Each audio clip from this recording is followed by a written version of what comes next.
Okay, this is the wax I use for the molds.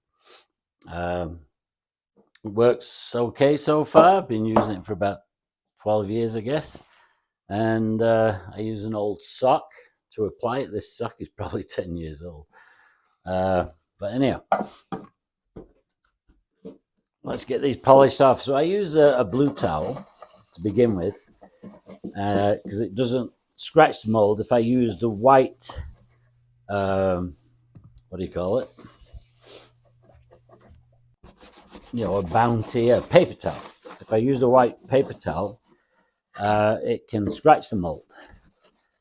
Now, I learned this one from a friend of mine who owned a body shop, and he actually cleaned all the paintwork up with blue towels with, I guess, the grease remover prior to priming and painting and whatever.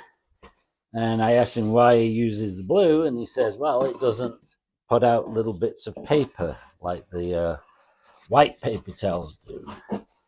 So since then, that was probably 15 years ago, I've been using blue towels just to get the first layer of wax off. And then I'll switch to a cloth. So let's carry on. Now this trempod, I have a valve in it. Just regular car tire valve. It's epoxied in. And what I do is I just put a little bit of masking tape over the hole so that I can lay up right over this part. And the reason I put valves in certain parts is because this is deep, it's sharp, and it's a hell of a part to try and pull out to get the mold off.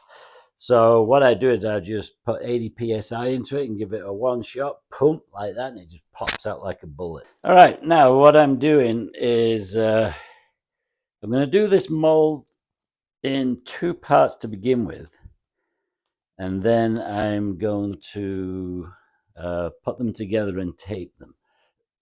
Excuse me.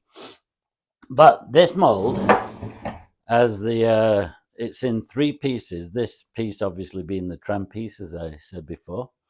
And what I'm going to do is lay this up with the tram connected to this side, lay this up, then do this one separately, trim them off, and hopefully be able to get them so there's no overlap. Put them together, tape them, and then they're done. So what I'm doing is prepping the mold so that I can shoot some primer on and some PVA mold release. So what I'm doing is just laying some 1.5 inch masking tape, and then I'll go around, define the edge, and then I'm just going to come along and trim it out. So for doing this, you need a real sharp brand new blade, which I've just put in, and then it'll be good. Okay, I'm now going to put some PVA on it. This is the PVA I use. I've shown you that before. But anyhow, I usually spray. I use either an airbrush or a touch-up gun, depending on the size of the part. And I spray everything on as far as the PVA. In this case, I'm going to try a brush. Just brushing it on straight, no dilution. I've seen guys do this before, and they have the same success that I have. So I'm just going to give it a go. I guess I just have to make sure I get complete coverage. All right, we have a slight change of plan.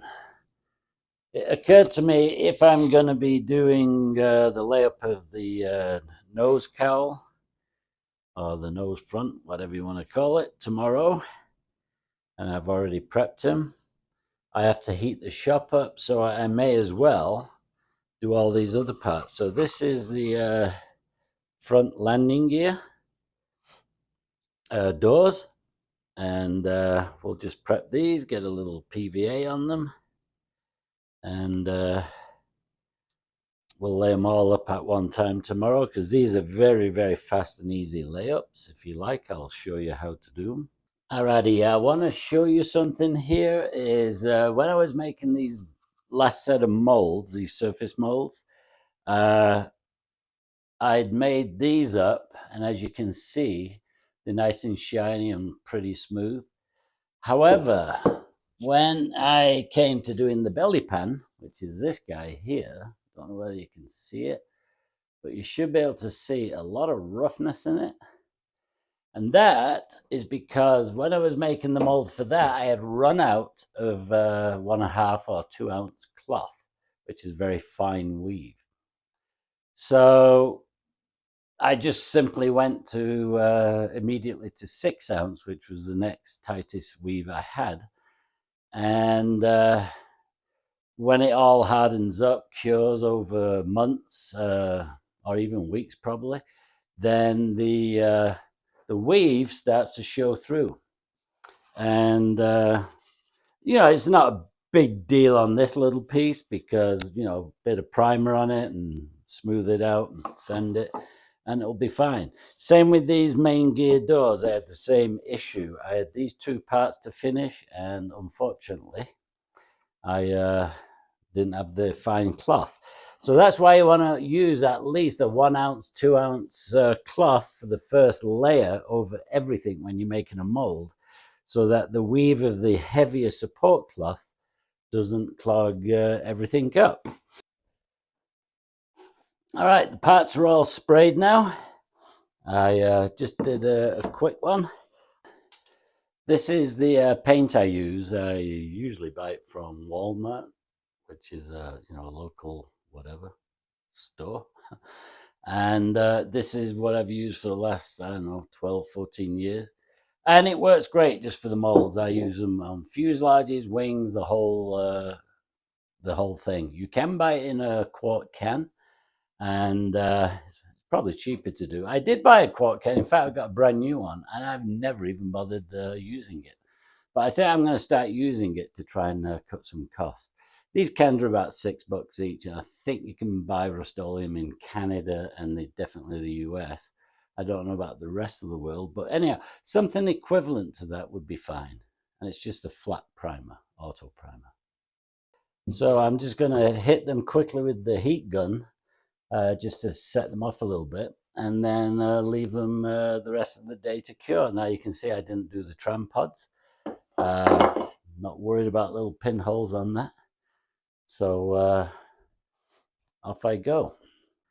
All right, it's Saturday morning, and we're gonna crack these molds open. This is the tram pod.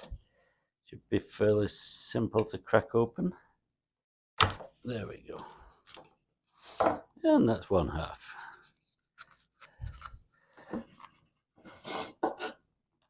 There we go.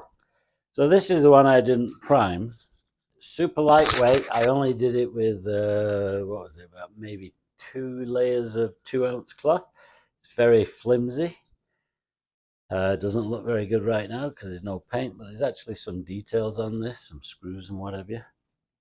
But we'll put that to one side for now. I've got the nose piece all trimmed out. I trimmed along the top, removed the tape, retrimmed it because of the thickness of the tape, and I'm going to leave the back end on until I get it all finished. But we can now line it up, put it on. There we go. And then we'll get some screws in it, and then we'll tape the inside, the seams. Okay, what I'm going to do now is join these seams. I've got some 6 ounce cloth. Don't need anything heavier. I'm trying to keep the weight of this plane down. So what I'm going to do is I've mixed a bit of epoxy, give it a good stir, and I'm just going to come in and put a nice liberal amount on the seam, extending down the sides there.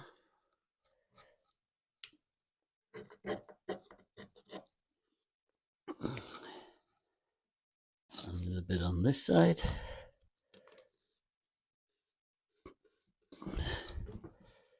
I hope my bald head isn't shiny in your eyes. Anyhow, so I'm just going to get this piece in.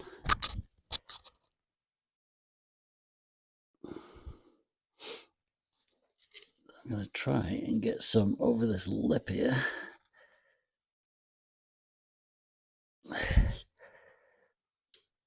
Could have been more stable.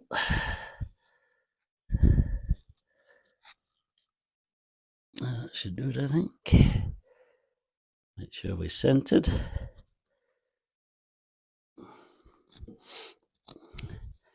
I'm just gonna get a bunch in there. I've also sanded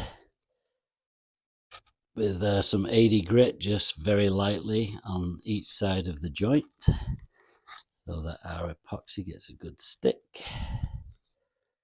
And that's that side done.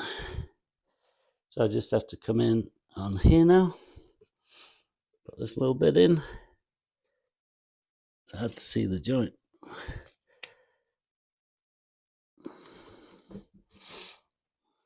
Don't know whether you can see that in there, but now that's completely joined. So we'll let that cure, and then